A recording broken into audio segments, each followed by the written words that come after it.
জুলাই সনদের আদেশ এবং গণভোট যদি না দেওয়া হয় তাহলে অন্তর্বর্তীকালীন সরকারের এটি হবে সবচাইতে আত্মঘাতী সিদ্ধান্ত।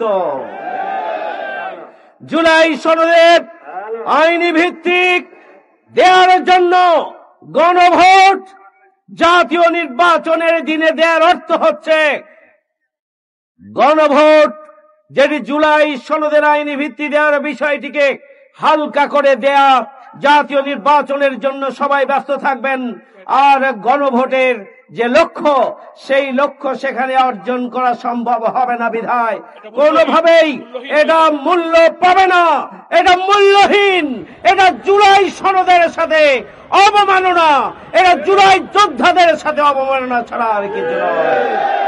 এটি শুধু বাংলাদেশ জামাত ইসলামী নয়, গোটা বাংলাদেশের জনগণ এটি মেনে নেবেন না। ঐকমত্য কমিশনের পক্ষ থেকে বিভিন্ন দলের সাথে বারবার বসার পরে যে সুপারিশ তারা তৈরি করেছেন, এখানে নোট অফ ডিসেন্ট দেওয়া ছিল বিএনপির পক্ষ থেকে, বাংলাদেশ জামাত ইসলামীর পক্ষ থেকে এবং এনসিপির পক্ষ থেকে।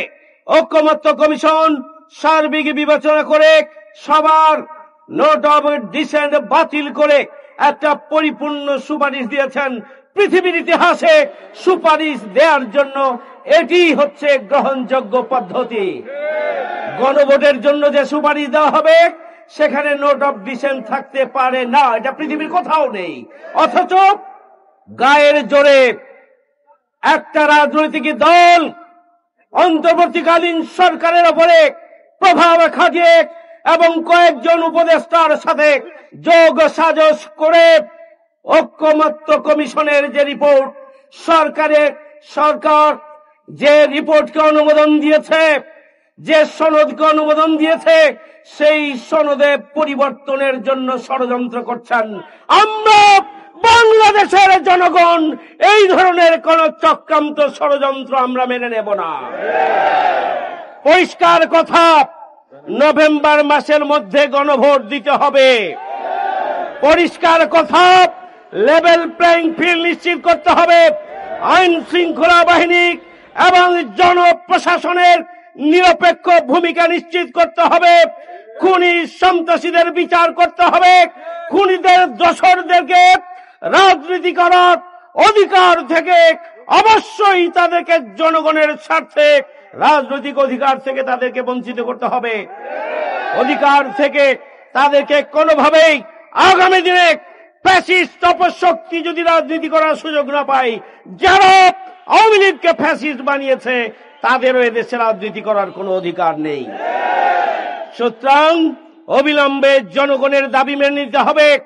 আমরা বলেছি বারবার, আমরা পিয়ার পদ্ধতির মাধ্যমে আগামী দিনে জাতীয় নির্বাচন চাই।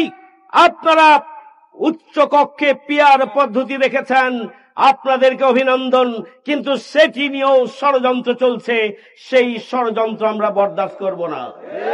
শেষ কথা হচ্ছে এই, কোন রাজনৈতিক দলের চাপে অন্তর্বর্তীকালীন সরকার জুলাই সনদের গৃহীত কোন একটা শব্দ যদি পরিবর্তন করেন তাহলে আপনারা নিরপেক্ষতা হারাবেন, তাহলে আপনারা লেভেল প্লেইং ফিল্ড নিশ্চিত করতে পারবেন না। এটি আবারও প্রমাণিত হবে। আমি আশা করি, আমরা আশা করি, দেশবাসী আশা করে কোন একটা রাজনৈতিক দলের দিকে দেখবেন না।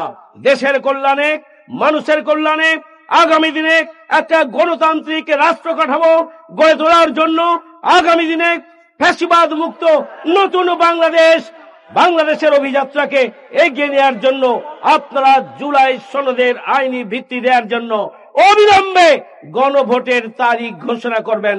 সেই প্রত্যাশা এবং দাবি রেখেই আমার বক্তব্য এখানে শেষ করছি।